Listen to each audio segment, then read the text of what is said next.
Waghodia road પર આવેલા ઉકાચીના વાડિયા ખાતે રિદ્ધિ સિદ્ધિ ગણપતિ મંદિરમાં ભવ્ય ભંડારાનું આયોજન કરવામાં આવ્યું હતું। વડોદરાના વાઘોડિયા રોડ ઉકાચીના વાડિયા ખાતે આવેલ રિદ્ધિ સિદ્ધિ ગણપતિ મંદિરમાં દર વર્ષની જેમ રિદ્ધિ સિદ્ધિ ગણપતિ મંદિર ખાતે પાટોત્સવ અને સવારથી જ ધાર્મિક કાર્યક્રમો યોજાયા હતા, જ્યાં સાંજે ગણપતિ મંદિર ખાતે મહાઆરતીનું આયોજન કરવામાં આવ્યું હતું, જેમાં ડભોઈના ધારાસભ્ય શૈલેષ મહેતા, વોર્ડ નંબર 15ના કાઉન્સિલર રણછોડભાઈ રાઠવા, ગણપતિ મંદિરના પ્રમુખ અશોકભાઈ કહાર તથા બાબુ કહારે ઉપસ્થિત રહી મહાઆરતી કરી હતી।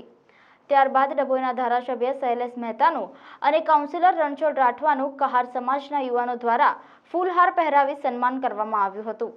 ત્યારબાદ ભંડારાની શરૂઆત કરવામાં આવી હતી। ભક્તોએ દર્શન અર્ચન કરી પ્રસાદી લઈ ધન્યતા અનુભવી હતી।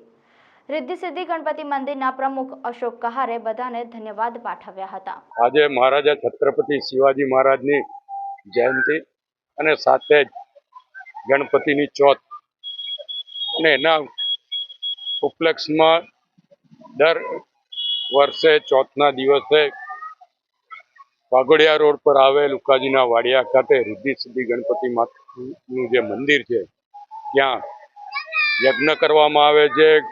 ગણપતિની પૂજા આરતી અને સાથે ભંડારાનું આયોજન કરવામાં આવે છે। એ જ પ્રમાણે આજે પણ અહીંયા આગળ ભંડારાનું આયોજન છે।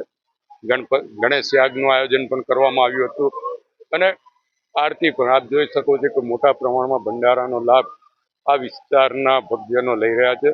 હું તમામને શુભેચ્છા આપું છું।